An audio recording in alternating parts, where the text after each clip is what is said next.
The following podcast is an Embassy Row production.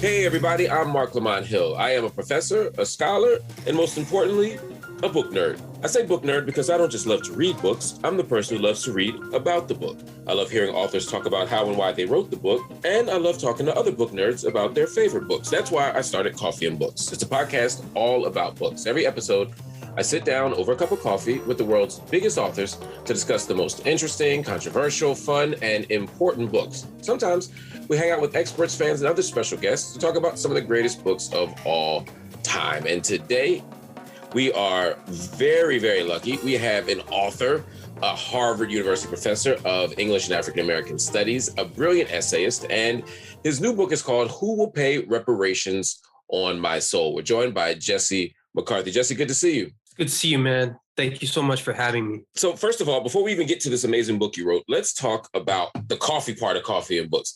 I talk to authors. Almost everybody's a coffee drinker, and they drink certain kinds. I personally today am just drinking a cup of plain black coffee that gets me through the day without too much of a charge. On a writing day, the coffee becomes espresso. And I do like an Americano, but today just plain black coffee for reading. That's my reading coffee. What's your situation like with the coffee? Well, listen, man, I'll fully cop to being, a coffee addict. I drink a lot of coffee, gotta have it in the morning. And on intense writing days, same, I might extend into some espressos in the afternoon just to keep the momentum going. It depends. Sometimes I'll drink my coffee black. Although sometimes also I add a little milk in it because, like they say, it helps with the acidity. And since I do drink a lot of coffee, I'm mindful of, at some point the health impacts. So there's a little bit of that. But then, for a long time, what I would do is I would just go down to my local grocery store and get, I wasn't particularly thoughtful, about the coffee that I bought. I would get the whatever Starbucks coffee they had, or Dunkin' Donuts, or whatever. You were drinking swill. How are you a highbrow cultural critic and you're drinking the swill? Right, but then, right? I evolved, right? And so I found just over the internet through some, people were telling me about it. This great company called Black and Bold.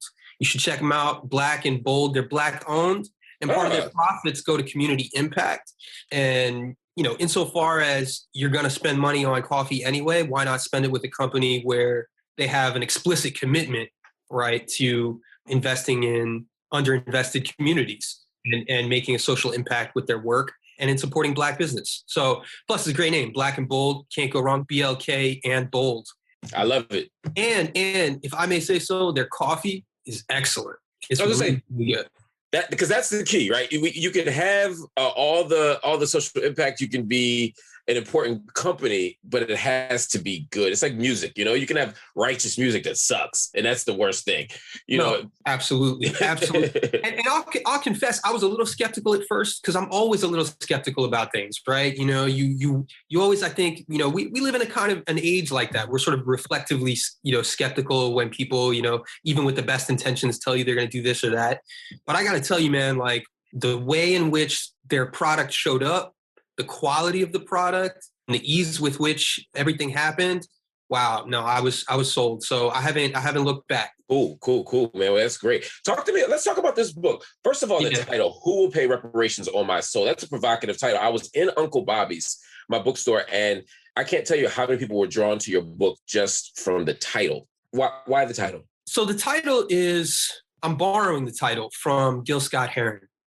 Gil Scott-Heron is this, really kind of legendary figure. I think he's underknown in a certain extent, even though lots and lots of people, if they don't know his name, they'll know the phrase, "The revolution will not be televised." And many folks, will recognize the song if they hear it.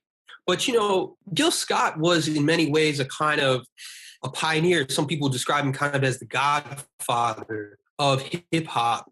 He was connected in that whole kind of moment in the 70s, really in the rise of kind of spoken word, in that scene with kind of the Lost Poets and these kinds of cats. And he has this very famous, one of his kind of iconic records. It was called Small Talk at 125th and Lenox, in reference to Harlem. And, that's the album that has. But that's also a great album. Yeah, no, it's an incredible album. Incredible. The song "Who Will Pay Reparations" on my soul was one that, I've been, familiar with and listening to ever since, I came across this record really, as a teenager. And when I was trying to think about what really unified some of the preoccupations that I had in this book, the book is, I would say, in a certain kind of way, about this kind of conjunction of the arts, cultural expression, poetry, music, literature, but also the world of ideas and politics. And Gil Scott-Heron was somebody who, was kind of really well known for kind of positioning himself at this very intersection. He was always understood as a figure who was, both an artist and, a kind of creative and lyrical genius, but also somebody who was carrying a political message, a kind of grassroots intellectual. And, that to me was sort of at the core of the interests that I wanted to pursue in the book, this kind of interface in between culture, Black culture specifically, and the political, and also the world of ideas. And so it seemed to me a kind of fitting metaphor, a fitting riff. There's also the fact that, it's a question. And that interrogative, that sense of an essay as a form which is not didactic. I'm not telling people what to think. I'm inviting them to ask deeper and I hope better questions about things that are, of interest to us. That was also important to me. So, it kind of it resonated on a number of different levels, and I hope it works. Oh, it absolutely works. Let's talk about some of those issues that come up, some of those themes that you talk about. I want to throw a few things out there. Obviously, you are a hip hop generation person, right? Or you grew up surrounded by hip hop, different generation than the one before you, but certainly hip hop is centered to how you understand or how you think about the world.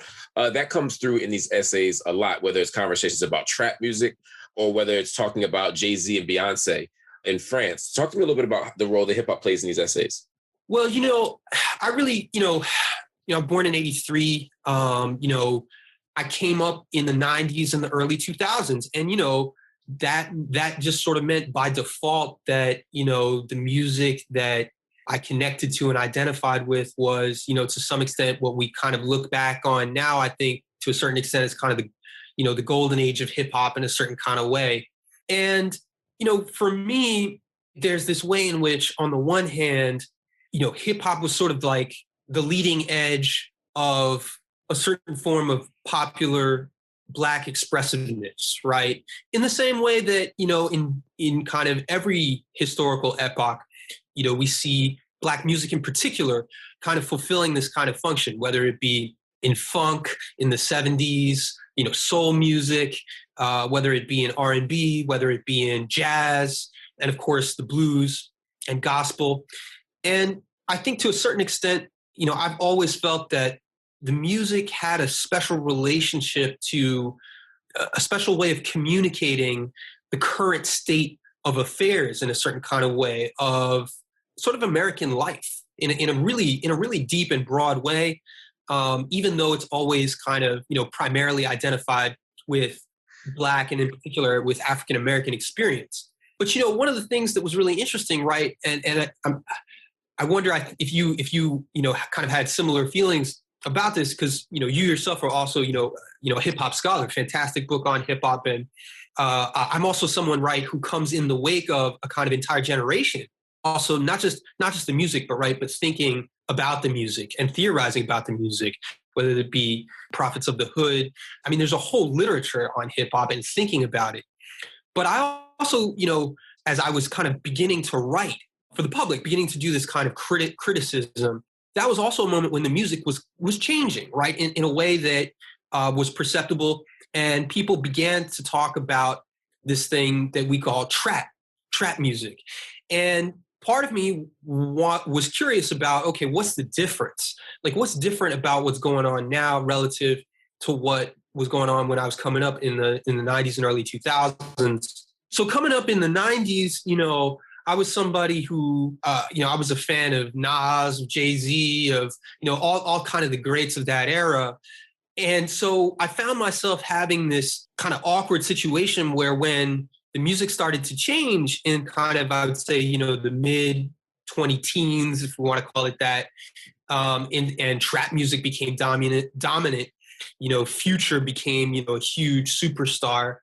I found myself in this position of awkwardly sounding like the people I didn't want to sound like, the people I used to make fun of. In sort of my parents' generation who said, oh, what is this? There's no lyrical subtlety like we had, Right. It's this mumblecore, kind of like reactionary reaction to the music. And then that forced me to say, well, whoa, why, let me not fall into that trap, right? Let me not just reflexively be this person who's kind of crotchety and judging this music. And let me actually try this, that it took me 2 years to write this essay, Notes on Trap. And I spent that time delving into kind of trying to critically think about the music, listen to the music, but also really learn as much as I could about, this younger generation of artists that was making the music. And a lot of what happened was, it was not that it necessarily moved me to sort of quote unquote, endorse the music. It's not that I'm, a cheerleader for trap music. There are all kinds of, problematic quote unquote things about it or about the content or however you want to think about that. But I'm not interested in judging it. I'm interested in trying to think about, right, what it is trying to say and what that tells us about our world, right, and about our society.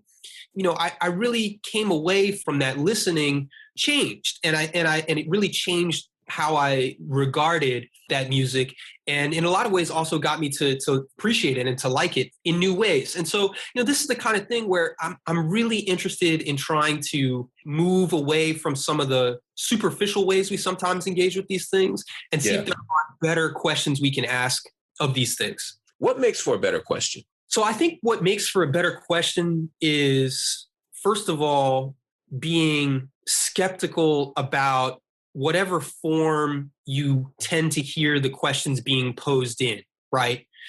In other words, kind of taking ownership of the question and not simply regurgitating or repeating the way in which a question has come up in words that were sort of not your own, right? And so if typically, let's say in regards to questions about Black music or about trap music, oftentimes what you hear when you're in just in conversations, around, on the corner anywhere, and people, say, well, it's bad, it hurts our image, or it's crass, or it's immoral. To say, okay, well, that's one way of thinking about it, but how would I restate this for myself? And do I agree, how can I rethink about some of the assumptions that go into that in the first place? So I think that's one way, is always to refuse to simply repeat questions as they come to us, but really to reframe them for ourselves, however you want to do that.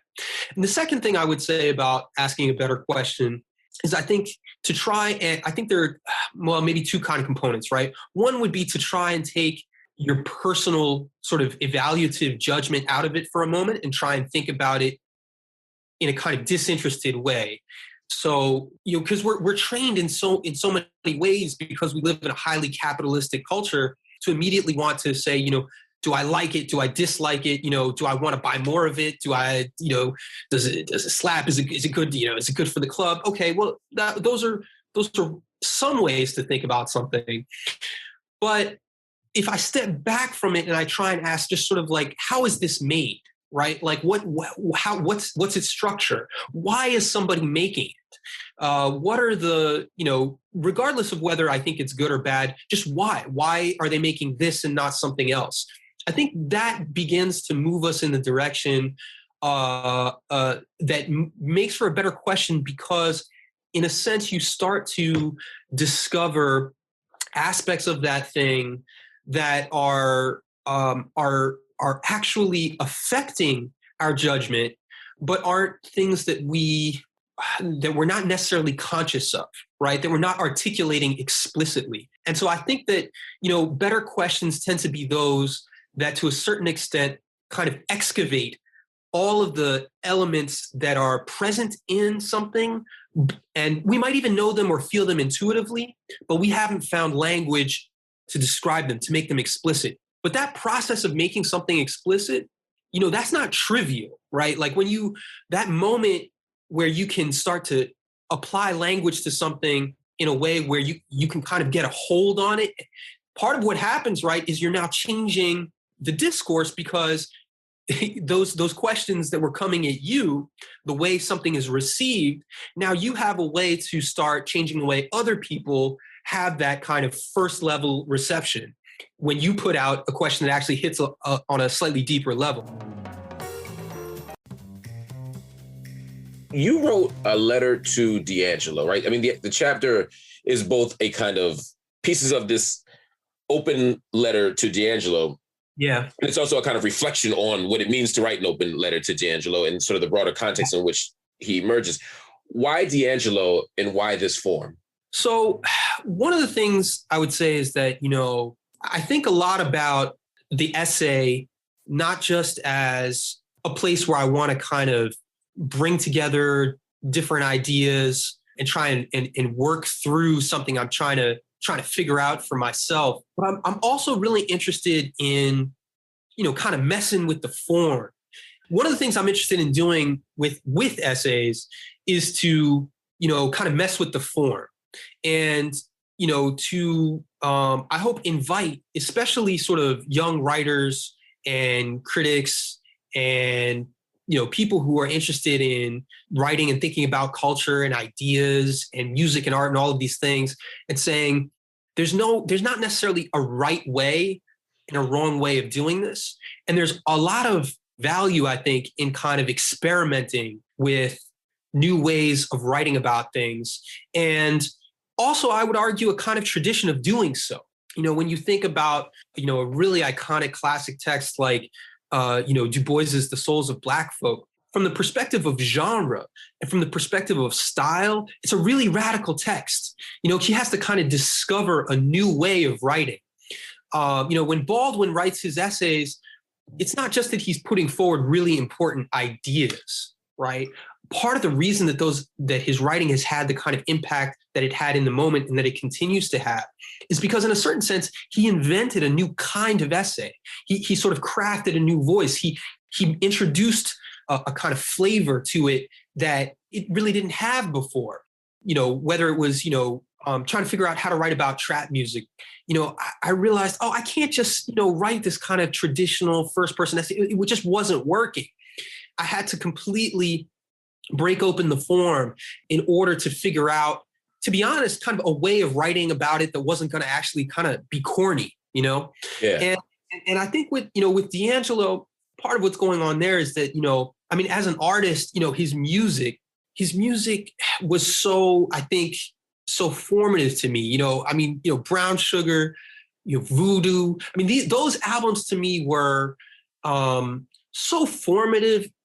I think in part, and this gets a little bit actually to that kind of hip hop generation thing, because I always felt like DAngelo had this, he was one of the few really R&B guys who was really doing, he was absolutely doing R&B, but there was this way in which, you remember how hard, that kind of the roughness, the griminess of that 90s hip hop was, he had this, he was accepted, in a certain kind of way. Like, people who were really hip hop heads, like, everybody still loved DAngelo. And he was kind of seen as in a continuity with that. And there was something about the way in which he was able to bring kind of the hardness and the softness, the R&B and the hip hop sensibility in a kind of synthesis that, that always really spoke to me, and that I've always found, very moving.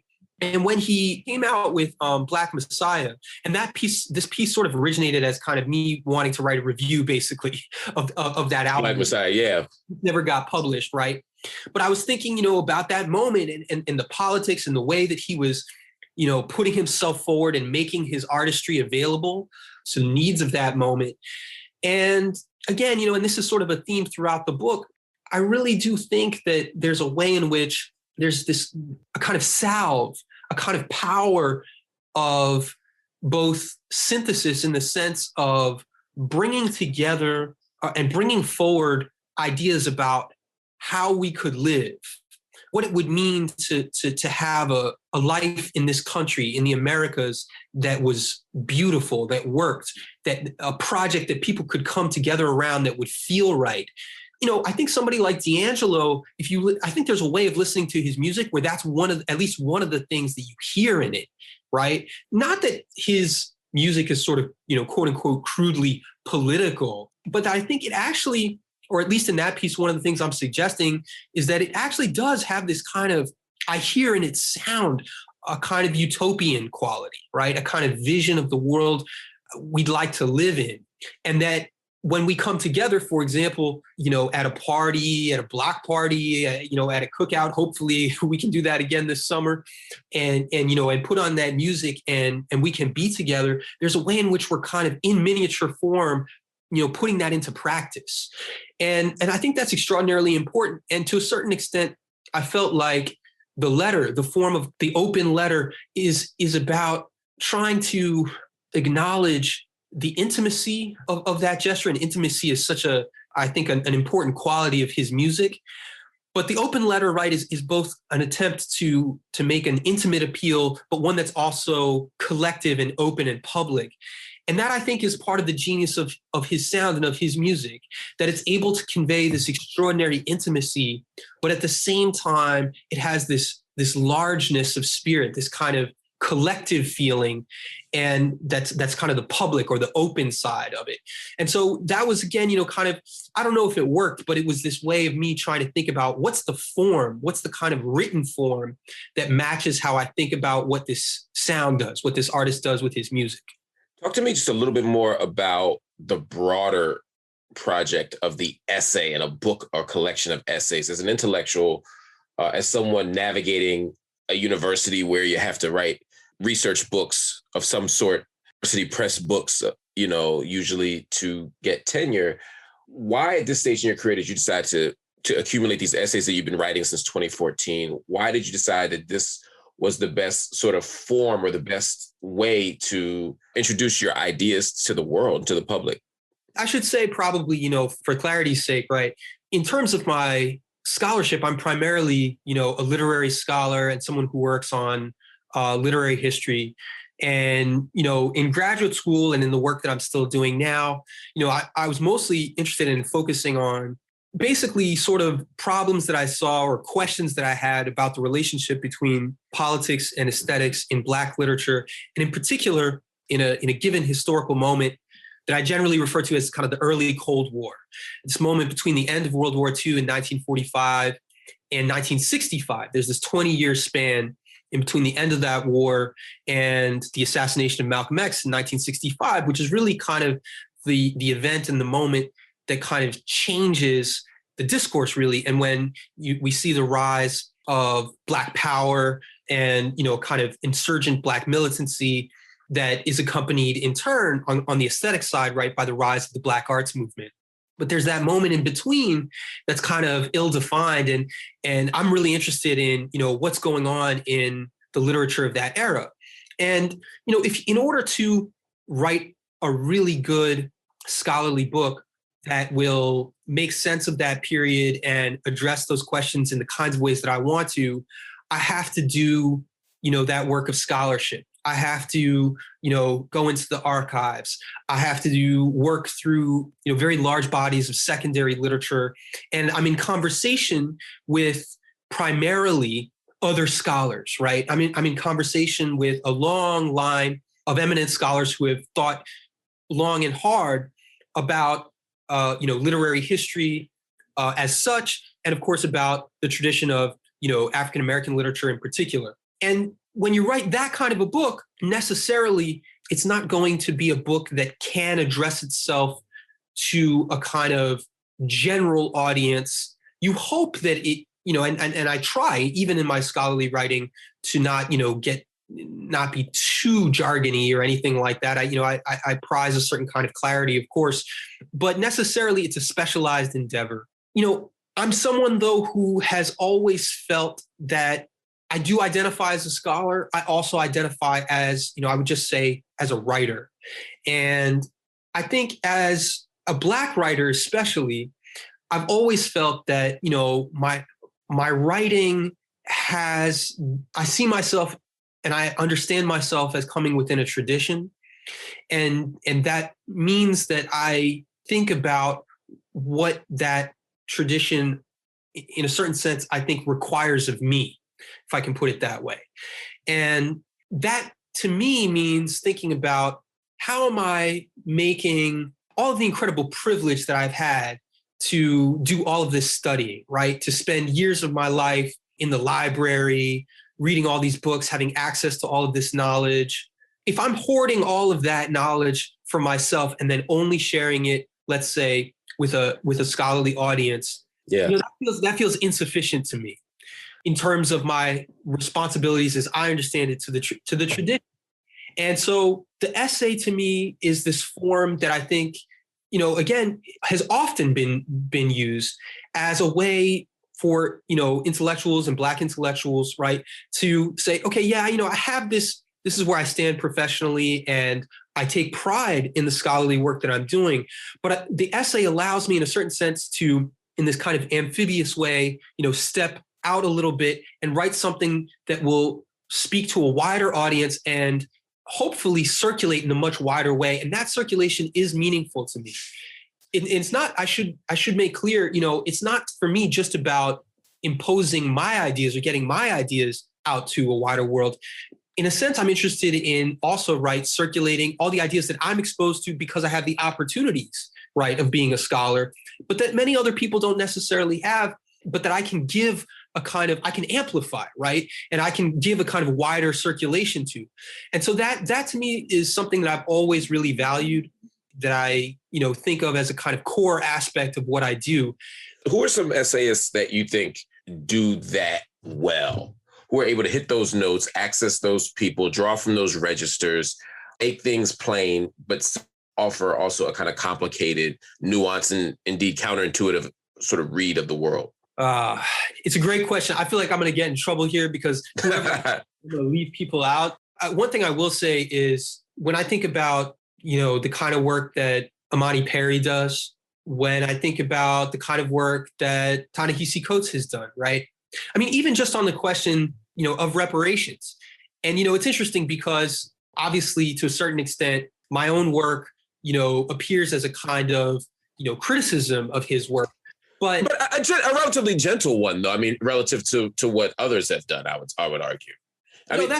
Absolutely. But one of the things I'm often at pains to point out is that I'm enormously grateful for the fact that he not only did that work, but was able to do it in such a way that it got the kind of attention that it did, because that attention matters. Then people can come along, and say, well, I quibble with this, and I don't, I disagree with that. But the fact that he was able to actually put it on the table in a certain kind of way and make it an issue, force the issue in a certain kind of way, that's incredibly important.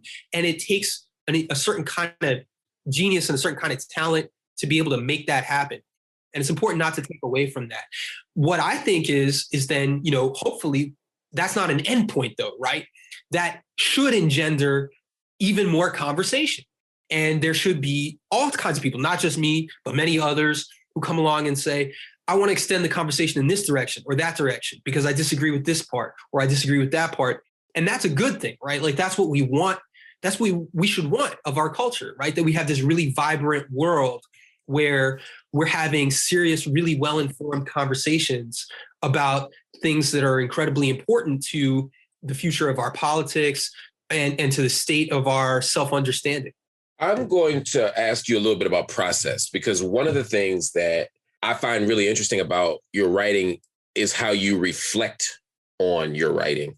You talk about returning to essays. You talk about working on things for 2 years. You talk about writing individual pieces, not necessarily with the goal of producing this project at the time that you start writing in 2014 and 2016. Sometimes you're writing to make sense of the world. Sometimes you're writing using writing as a method of inquiry. I mean, even in the book, you talk about the process of the letter, and you compare it to Baldwin, not yourself to Baldwin, but you sort of draw on Baldwin's essays as a way of saying that sometimes what's on the page itself becomes its own inquiry. I mean, this is fascinating to me, but it makes me wonder how you think about writing as a process. What does your writing process look like? Well, actually, let me ask a meta question first, since that's the kind of mode we're in. Sort of, how do you think about, before I get into the kind of specifics of your process, what does writing process mean to you? And what is the importance of thinking about process? For me, the process of writing always begins in reading. To me, there's no real secret, there's no secret sauce in that sense, right? Like from my point of view, it's like, and I think it's pretty evident in the essays themselves that, I'm someone who does a lot of reading. And I say that not like to brag and boast, but actually, because to me, it's actually, I feel to me, it should be a kind of, we should think of it as a certain kind of humility, right? That is to say that every time I even sit down to think about, writing something, part of the thing that I'm also thinking about is the fact that so many other people have already written about this. So many other people have, written about this extremely well. And, what can I possibly hope to add? And also, what is possible? You don't know, part of why you read is not just to kind of acquire, quote, in that crude word that we use these days, content, but to know how it's possible to write about things. And so the first part of my process is always doing reading, and then more reading and more reading and more reading before, writing can ever begin. And then in terms of, the process of writing itself, the one thing for me is that it's a very slow, somewhat painful process, but I'm someone who is very exacting and very demanding at the level of the sentence. And so I feel you're one of those. Let me pause you there, because this is an interesting thing, right? I happen to talk to writers every week, and some people bang out drafts quickly, and then their entire journey is the edit. And for them, it's important to whatever this thing is in their brain, they need to get it out as quickly as possible. And then they can sort out the form, they can sort out the quality, they can sort out the style, they can clean it up, all that stuff. Then there are people who have this big idea in their head, but they actually can't fully get it out. I'm one of those people. That's why I'm drilling down here. There's an essay I've been writing since 2009. And it's not like, it's not worthy of 12 years of writing. I promise you it's not. But there are moments where I write it and I feel really good about it. There are moments where, I think if you mentioned Imani Perry, I think I sent Imani the first draft of it. She's like, oh, this is brilliant. This is wonderful. This is beautiful, And then, which only terrified me even more, because I'm like, now the next sentence has to be that too. But I can't write sentence 2 until I feel like sentence 1 is as perfect as possible. I can't write paragraph 2 unless paragraph 1 to me is something that I feel like the world is ready to read. And that freezes me as a writer at times. And so edits are never a problem. Every editor I've ever worked with is like, yo, by the time you send us a draft, it's damn near like ready for copy edit. But why do you take 3 extra years to send us the draft? Tell me a little bit more about what it means for you to be that exacting at the level of the sentence, why you think it's that way, and what do you think of as the affordances and the constraints of that approach? One of the risks that you're speaking to, right, is, and I think most writers encounter this a good deal. One of the risks is a kind of paralysis. You get so caught up in your own anxiety that you kind of lose track of the impulse. You lose your rhythm. I'm somebody who thinks a lot about writing in terms of rhythm. And so for me, yes, I am super exacting about it, but I tend to write, typically in kind of spurts, I would say, or segments. It's kind of like, either it's hot, I can be hot for a minute, it's like when you're playing, like a ball player, like sometimes you just go cold, right? But then sometimes the player will heat up, and then when they're hot, you just pass them the ball, right? Don't Steph is shooting them 3, just keep feeding him the ball. You know what I mean? So when it's hot, I just keep going. And if it needs to be edited, okay, we'll do that later. But, I can feel that it's in rhythm. And that for me is the thing, because to me, there is that quality of breath and voice and all of that. And a lot of this also, right, I think, I'm interested in a certain kind of way in a writing style that I hope will be, to a certain extent personal. And, I always say, I get this actually, from Fred Moten, who's a philosopher and a writer and a poet. theorist who I greatly admire, but he said, I wanted my writing to have a sound, a really recognizable sound. In the way that you hear, a few bars of Miles Davis and it's Miles. It's Miles. Immediately, right? It could not possibly be anybody else. I think of this also to a certain extent in terms of tradition, right? I think Black writers in particular, because we kind of have this kind of, interesting kind of counter relation, this kind of in a certain kind of way, kind of counter hegemonic positioning relative to the dominant traditions that we work within. That's also kind of important to me, right? Like I want to mess around a little bit. I don't want it to be corny. I don't want it to be the way everybody else has done it. But at the same time, at a minimum, it needs to sound right to me. That's where that exactingness comes in. There is that risk of paralysis. And that's why, for me, at least, it's, I try to not get too caught up in, refusing to allow myself to move to the next sentence or the next sentence, but I will throw out pages. I'll cut, the whole damn thing and start over if need be. But, wow. That takes a certain kind of discipline. Well, I think discipline is everything, right? Because in a certain sense, it's also about, this is something I say, I not to be too apocalyptic about these things, right? But, we live in a time where, we have a greater, kind of, I hope we have, a kind of greater ecological consciousness, right? And I think about this, man, this book came in the mail and, how many books have you put out now? I think half a dozen, right? Yeah. Somehow. so maybe, maybe it's distant to you now, but I'm sure that first time, right? That first book, when it comes in the mail, you actually see it. It's this incredible feeling to kind of hold the physical. That never changes. But, I'm also, holding it. And I'm like, this is heavy, man. Like this is this is a couple of trees, right? So am I worthy of that? Right? Like, am I wasting, these resources? Like, if I'm making people, and also like your time, what I'm saying? Like you took time. I'm saying you personally, Marc, took time out of your life to read my work, to read my book, right? Am I worthy of that? Because if I'm not putting, a serious amount of effort into it, why should you put that effort into reading it, right? So I feel like I need to be worthy of that. I need to be, conscious of the fact that like, I'm imposing and demanding that resources be allocated, to my writing. Is my writing deserving of that? I think it needs to be. So I need to feel like I've justified that to myself. And so that to me, that's where that discipline comes in, right? Like I have to really believe that this book needed to exist, right? It's not just like, oh, I wanted to do something or, why not? No. I have to be able to justify to myself that this needed to exist in the world and it's worth the cost in a certain kind of sense, the cost to people in terms of attention, in terms of their time, the cost in terms of the resources it takes for people to produce the book.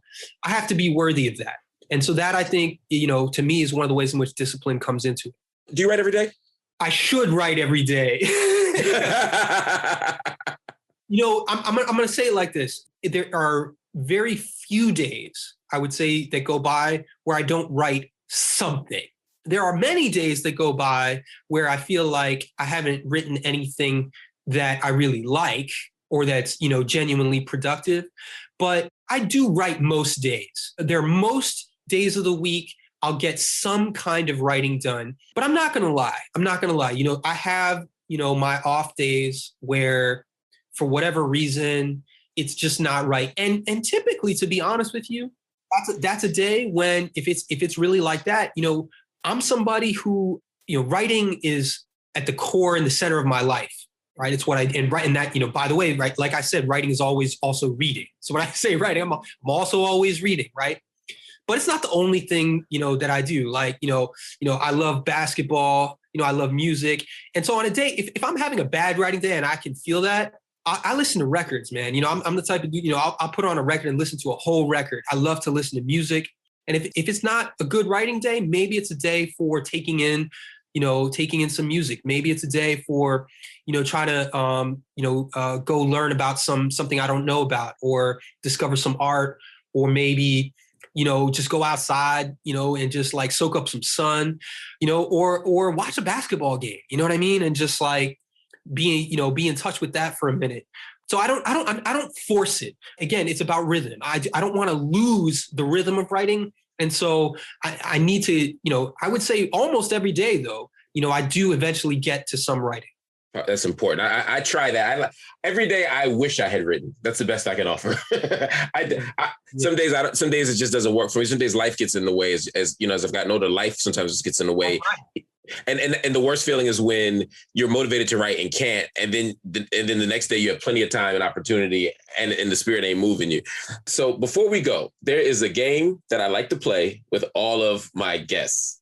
I don't want you to worry because this game brings me great joy, although it often tortures the guests. That's the best part. The game is called Buy It, Borrow It, or Burn It. I'm going to give you 3 books. One you can buy, one you can borrow, one you got to burn. And not only will you tell me which one, but you should tell me why. You should give us, the audience a sense of why. Book number 1, Playing in the Dark, Whiteness in the Literary Imagination by Toni Morrison. Book number 2, In the Break, The Aesthetics of the Black Radical Tradition.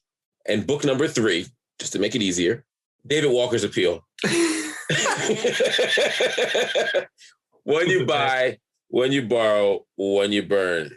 Listen, Mark, the first thing I'm going to say here is that I am categorically opposed to the burning of books. Yes, as we all are. As a bookstore owner, as a proponent of free speech, as a lover of books, I agree. So, I kind of do not endorse this on that. And of the 3 books that you mentioned, none of those books can be burned.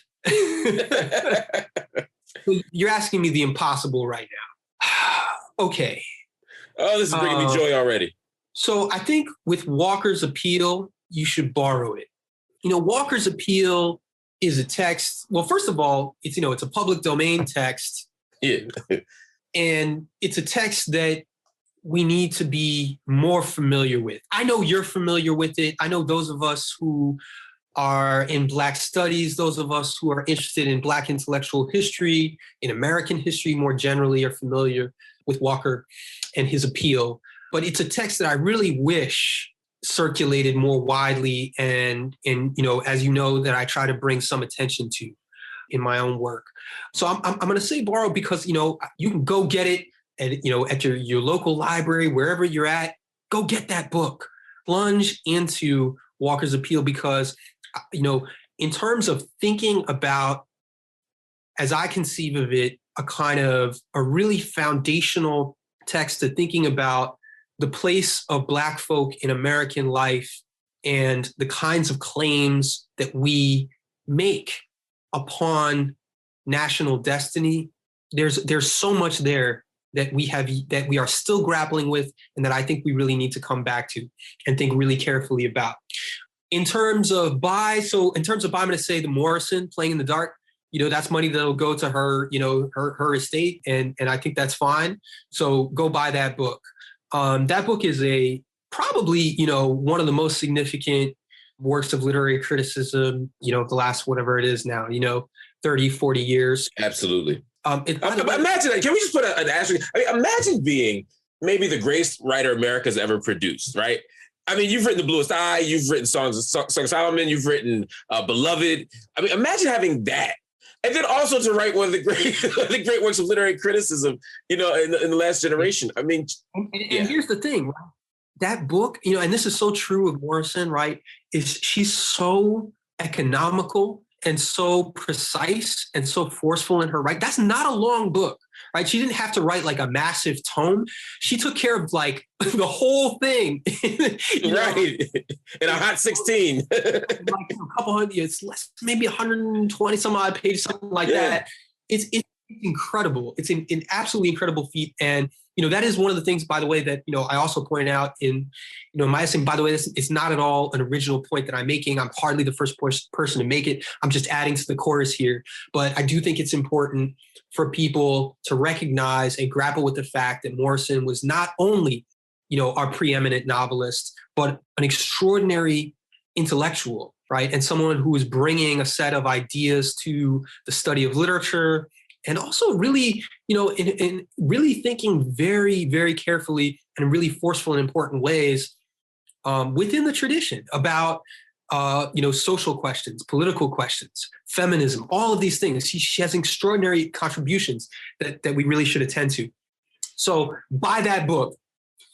So now you've left me in the absolutely terrible position, which I think is of saying that I'm calling for the burning of Fred Moten's extraordinary book In the Break. But the reason that I've set it up this way is that I think maybe even Moten himself would see that perhaps that book, if by burning it, if you have to read it first before you burn it, there's a way in which that kind of almost transmutation of the substance of that book into ash and into something that can live outside of the written page, I think he wouldn't even be to a certain extent against that, because I think one of the great strengths of his vision and of the way that he thinks about these things is that he's so attuned to the ways in which some of the key aspects of knowledge transmission, knowledge creation, and aesthetic appreciation that are essential to us and that make our culture so vibrant and potent exist beyond the page and do not require and have never required literary transmission as such, that have always happened traditionally in Black culture, in music, in the oral tradition, in the spoken word, in preaching, in the way in which we practice our aesthetics through a particular form of what Moten would call sociality, right? A way of being together that we practice in the way, even in the way we hang out. And so to a certain extent, his ideas will survive the burning of the book and do not require the printed page. If you sit down and just listen to Moten speak to you for a while about pretty much any topic under the sun, literally any topic, you will come away from that experience informed and enriched. And so that's why, much as I am absolutely against book burning, I think that book in particular would in a sense survive. So you gave me an impossible task. Yes. But you see how I tried to swerve here. And I saw how you maneuvered it, man. You went left and right, man. Exactly, man. That's very hip hop of you. I love it. I love it, man. Well, look, thank you for hanging out with me today. Thank you for doing Coffee and Books. Everybody, no, man, it's honestly, it's a pleasure and it is a privilege to have read your work and to watch as you become just one of the most prominent writers and essayists of this generation, man. I'm so excited for you. And I'm so proud of your work, man. The book is called Who Will Pay Reparations on My Soul. You can get it anywhere books are sold, but of course, you can always get it at Uncle Bobby's, as you can all the books that we've talked about today, including the work of Toni Morrison, including the work of Fred Moten, and including the work of David Walker. How can people get a hold of you? If people want to get a hold of you, you do social media? I am on social media. I'm on Twitter, but to be honest, I'm sort of on social media, but I'm not a prolific social media user. I don't use it very well, but my Twitter handle is at Jesse D. McCarthy. It cuts off my last name, but MCCART. So at Jesse D. McCart, or my email is on it's on the Harvard website. And people be surprised. I mean, obviously, I get lots of weird email all the time. I can't answer everything, but I do answer a lot of emails from random people because I love talking to people wherever they're at in the world. And like I said, I'm interested in being in conversation not just with the Academy, but with people everywhere. And with everyday people. Well, that's how you do it, man. Y'all can hit him on the Harvard website. You can hit him on Twitter, although you may not be quite as lucky there. But make sure, most importantly, read the book. His best ideas are in his writing, and there's so many of them. Jesse, thanks for hanging out with me, man. Thank you, Mark. I really appreciate it. Coffee and Books is a production of Embassy Row. Our executive producer is Sarni Rogers. This episode was produced by Karis Nelson. The show was edited by Maureen Begas. And you can follow me on Instagram at Marc Lamont Hill and the show on Instagram at Coffee and Books Show. Catch you next week.